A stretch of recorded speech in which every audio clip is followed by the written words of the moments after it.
Magandang hapon po sa bawat isa sa atin. Yan. So, kumusta po ang mga stallion ng Panginoon? Nakapagpahinga na po ba tayong lahat? Yan. Sure po ako na tayo pong lahat ay pinuno ng Panginoon nitong nagdaang camping. Amen po. And so, wala po tayong topic ngayon, pero pag-uusapan po natin yung mga bagay na napag-aralan po natin nitong camp. At magkakaroon lang din po tayo ng feedback, ng testimonies, ano ba yung mga ginawa ng Diyos before, during, and after po ng camping po natin. At alam niyo po, kanina kasi naka 4 minutes na po pala ako na wala palang sounds. Pero, ulitin ko na lang po yung kinukwento ko kanina. Kasi yung sabi ni Pastor Boy na stallion, alam niyo po, hindi ako familiar dun sa word na yun, na kabayo siya. Hindi ako familiar dun sa word na yun na malakas siya.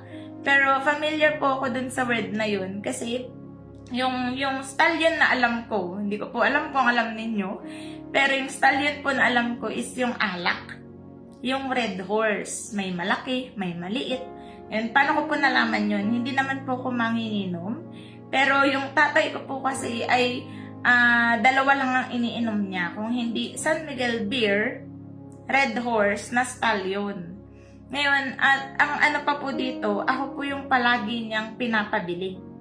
Ngayon, nung time na na-born again ako, sabi ko, hindi na ako pwedeng bumili.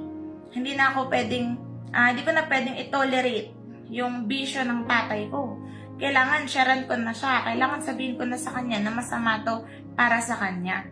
Pero alam niyo po, ang pinagdidiskitahan ng papa ko, dahil hindi nga ako sumusunod, ang sasabihin niya lang sa akin, ganyan ba ang Kristiyano? Hindi sumusunod sa magulang? Ngayon alam niyo po, kinontak ko po si Pastor Boy that time. Ang sabi ko sa kanya, Pastor, ano pong gagawin ko? Kasi kapag hindi ko po siya sinunod, magagalit po siya. Kapag sinunod ko naman po siya, hindi ka siya magagalit, pero mapapahamak naman siya. Hindi pwede siyang magkasakit. Ngayon alam niya po, ang sabi po ng Pastor Boy sa akin, that time, bata pa po ko noon, hindi nga yun chat text po yun. At ang sabi po ni Pastor Boy, sabi niya, bumili ka lang. Ngayon, edi syempre, nagtatanong ako sa isip ko, bibili ako, ibig sabihin, okay lang sa akin na uminom yung tatay ko. Pero alam niyo po, ang sabi po na ni Pastor Boy, may kadugtong yun. Ang sabi niya, bumili ka lang, at kapag nabili mo na, ilay hands mo na agad. At ang prayer natin sa bagay na yan, mawalan ng lasa, mawalan ng panlasa, yung iinom ng alak na yan. At alam niyo po, excited po akong bumili. Hindi dahil gusto kong uminom yung tatay ko, pero excited po akong bumili dahil gusto kong ipag-pray at naniniwala ako na kayang mag-miracle ng Diyos sa bagay na to. At yung stallion, alam niyo po kanina, nagsisearch po ako at sobrang nabibless ako kasi okay, kaya pala siya dinudugtong sa mga Kristiyano kasi ito yung mga qualities niya, kasi ito yung mga characteristics niya. At meron po akong nabasa, sabi niya, a male horse kept on breeding.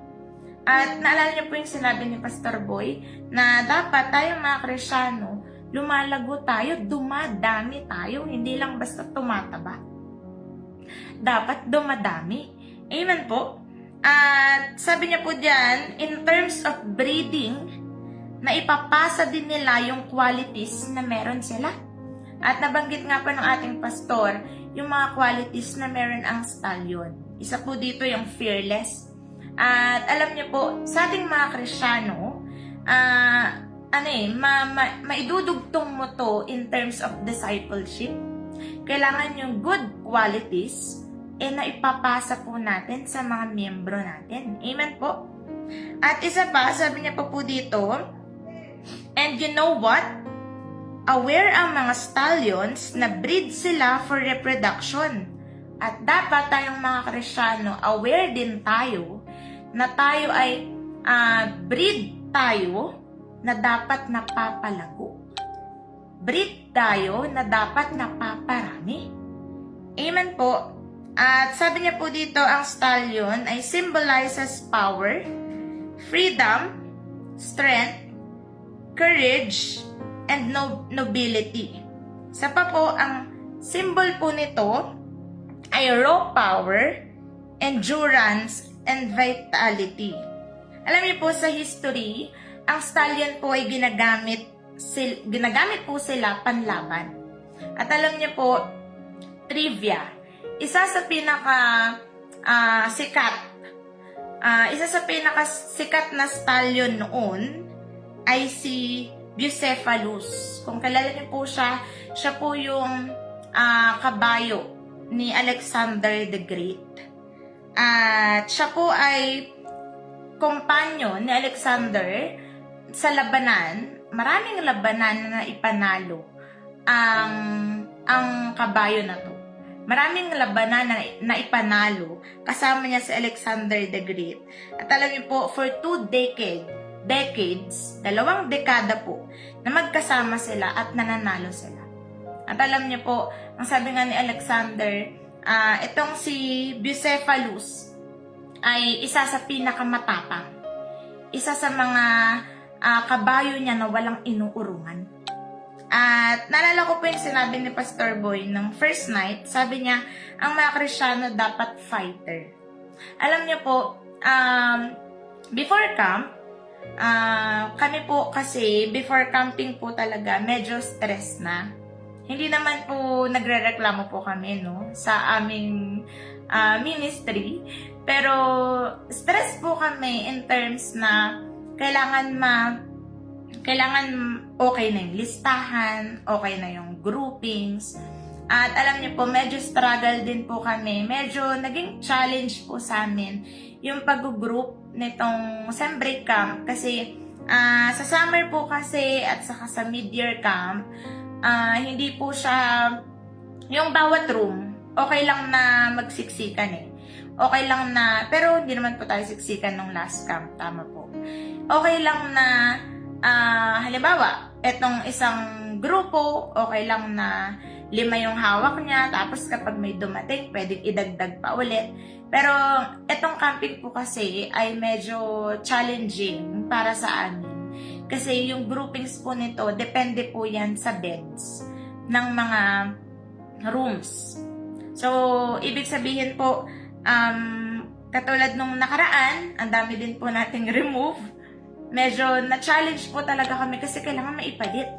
Kasi kung hindi ma-occupy yung room, eh, baka singilin po tayo. So, i-less po natin yung mga ganyang isipin sa ating treasurer, sa ating finance. I-less po natin yan. So, struggle po talaga. Pero alam niyo po, glory to God. Kasi, nag-okay naman po yung mga, kahit may mga remove, may mga na-add naman. So, yun na lang yung ipapalit namin. Pero, praise the Lord po kasi, nag-okay naman po. Yung iba lang po talaga sobrang lalayo ng mga rooms. Ipagpaumanhin nyo po ito. Pero, yun nga po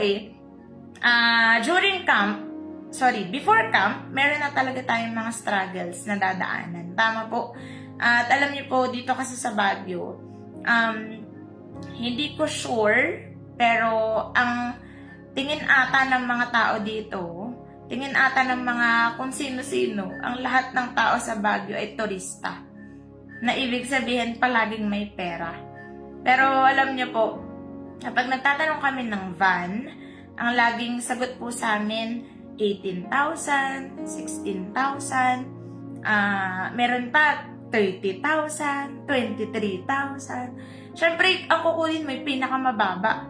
And alam po, may nakausap kami na siya lang yung pinakamura. Pero hindi ko alam kung mura po ito sa inyo. Pero ito na po talaga yung pinakamura. 14,000 po yung nakuha namin. At glory to God kasi bayad po kami at 10 po yung mga kasama ko at fully paid po ang aming camp fee. At eto minsan gagawa ang kaaway para stressin ka, para mawala yung joy mo. Pero alam niyo po, wag po tayong makikinig sa mga bulong niya. Kasi nalala ko po yung pinag-aralan po natin sa divided seminar po natin, no? Yung sabi niya po doon, kausapin mo yung demonyo. At ang sabi niya pa po doon, Mr. Devil. Di ba po? Wala kang magagawa sa akin. Pero eto po, balikan lang po natin yung second night or yung last night na shinare po sa atin ni Pastor Boy. Yan. Sabi niya po dito, yung 4 na bagay na dapat malaman ng isang Kristiyano. Ayan. Sabi niya, una, paano humingi ng pera sa Diyos? So, ito po yung palaging sinasabi ni Pastor Boy sa aming mga workers. Kung hindi mo kaya or kung hindi ka marunong humingi ng pera sa Diyos, maninigas ka sa 100. Maninigas ka sa allowance mo. At glory to God po, tumaas pa yung allowance ng mga workers. So, maninigas ka dun sa kakaunting pera dahil hindi ka marunong humingi sa Diyos mo. Dahil hindi ka marunong humingi sa Diyos na pinaglilingkuran mo.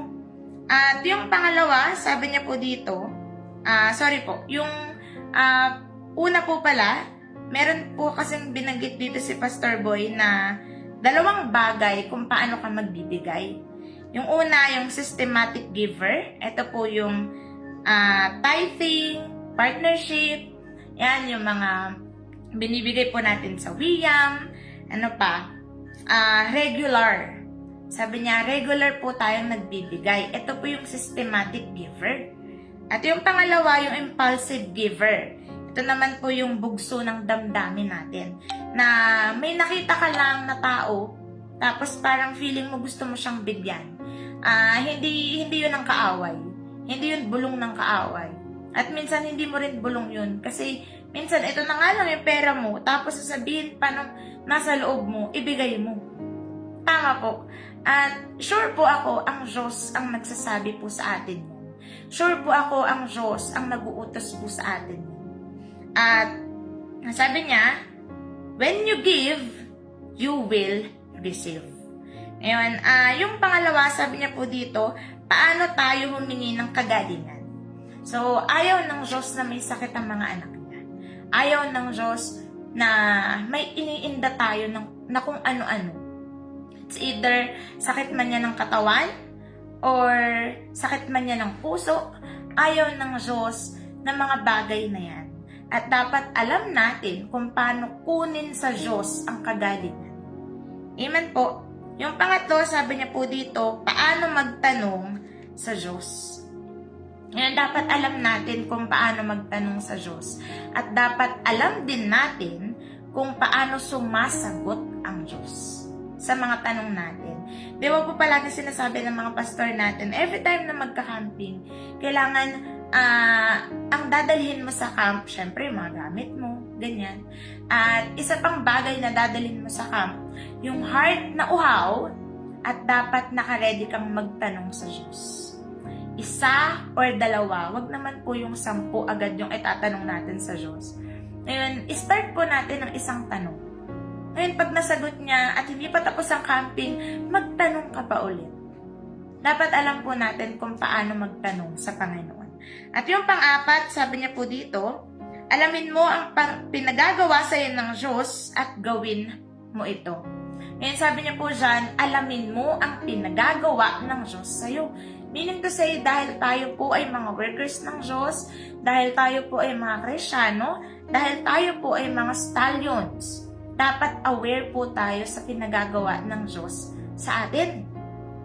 At sabi niya pa, hindi lang dapat aware ka, hindi lang dapat alam mo, dapat ginagawa mo, dapat sinusunod mo.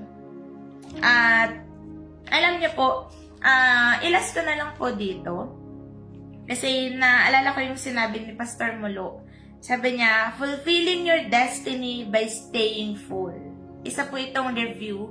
At kung di po ako nagkakamali, 2016 na Sem Break Camp, itong topic na to. Pero alam niyo po, nabe-bless lang po ako kasi Sabi niya dyan, fulfilling your destiny by staying full. Alam niyo po tayong mga workers, tayong mga pastors, tayong mga members, tayong mga nagmi-ministry, maki-agree po kayo sa akin. Kasi, pag dumadating ang assembly camp, isa lang po ang gusto natin. Magpahinga sa presensya ng Diyos. Kung maaaring walang gagawin, mas maganda. Pero kung aatasan ka ng Diyos na mag-ministry during camp, okay lang.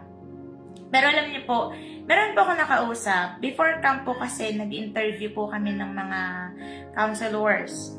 So, tinatanong po namin sa kanila, kumusta sila, kumusta ang ministry, kumusta ang prayer, kaya bang maghawak ng ganitong karami, naka-experience na ba kayo ng mga taong napoposes, ano yung mga dapat gawin. So, ganyan po yung mga usapan kapag interview na, kapag nakakausap namin yung mga counselors.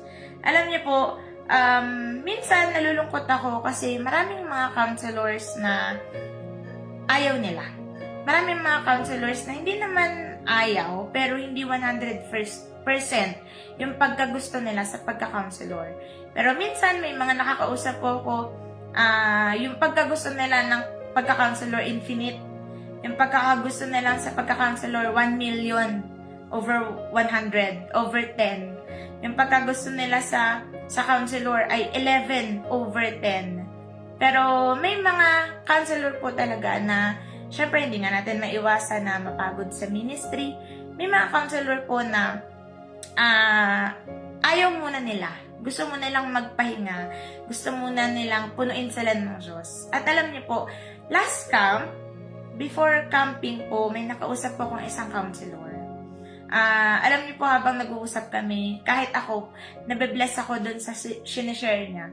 Kasi sabi niya noon, alam niyo po sa totoo lang, pastora, ayoko po talagang mag-ministry Ayoko po talagang mag-counselor ngayong camp. Pero alam niyo po, nagtanong ako sa Diyos. Tayong mga Kristiyano, dapat marunong tayong magtanong sa Diyos. Balik po ako sa kwento. Ang sabi ng counselor na to, nagtanong po ako sa Diyos, Panginoon, anong gagawin ko? Pagod na ako, ayoko mag-ministry, anong gagawin ko? Alam niyo po ang sagot ng Diyos sa kanya.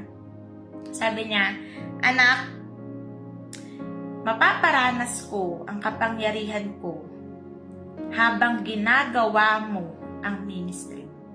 Alam niyo po, iyak daw po siya ng iyak noon. At ang sabi niya, humingi siya ng tawad sa Diyos. Ang sabi niya, Lord, sorry, kasi mas iniisip ko yung sarili ko kaysa dun sa mga hahawakan ko, kaysa dun sa ibinigay mong ministry sa akin. Alam niyo po, during na pag-uusap namin, sabi niya, okay na siya.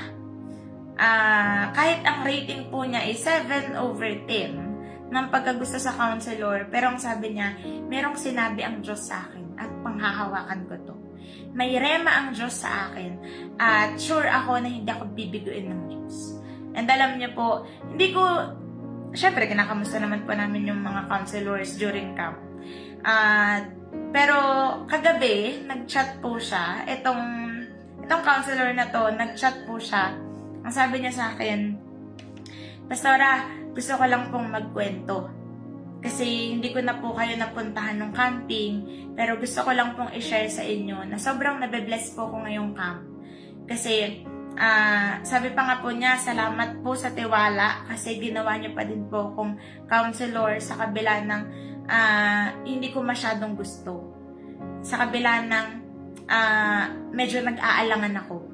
Pero dahilan po sa sinabi ng Diyos na kailangan kong mag-counselor, pinush ko po yun. At dun sa message niya, sabi niya, nung nakita pa lang daw po niya, yung mga counseling niya, medyo napagod na siya.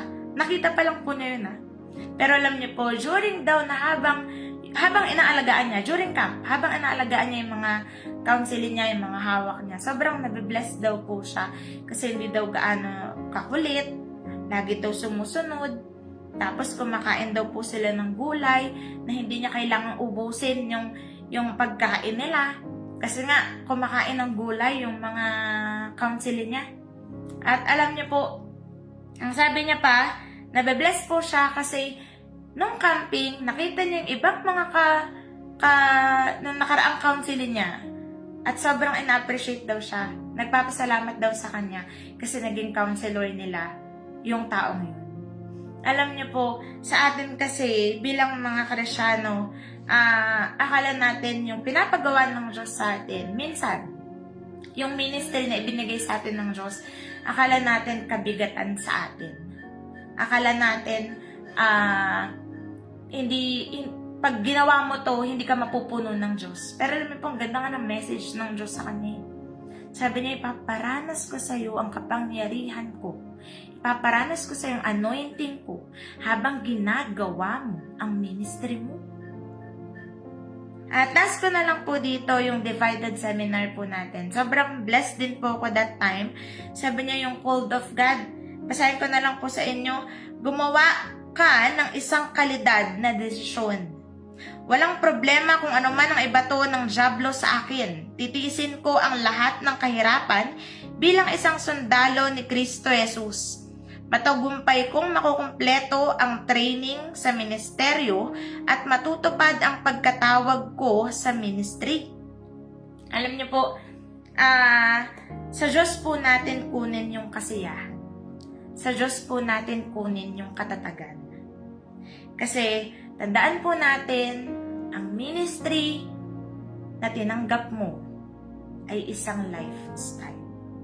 Ang ministry na tinanggap mo ay laban na walang atrasan.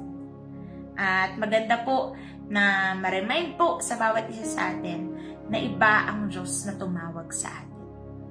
Sige nga po, yukulang po tayong lahat at manalangin po tayo. Panginoon, nagpapasalamat po kami sa mga oras na ito, O Diyos. At nagpapasalamat po kami dahil alam namin, O Diyos, yung pagpuno mo sa bawat isa sa amin nitong nagdaang camping. Salamat, Panginoon, dahil hindi mo binigo ang bawat isa sa amin. Lord, patuloy na ikaw ang siyang manguna sa bawat isa at hayaan mo, madatnan mo kami na tapat na naglilingkod sa iyo, Panginoon.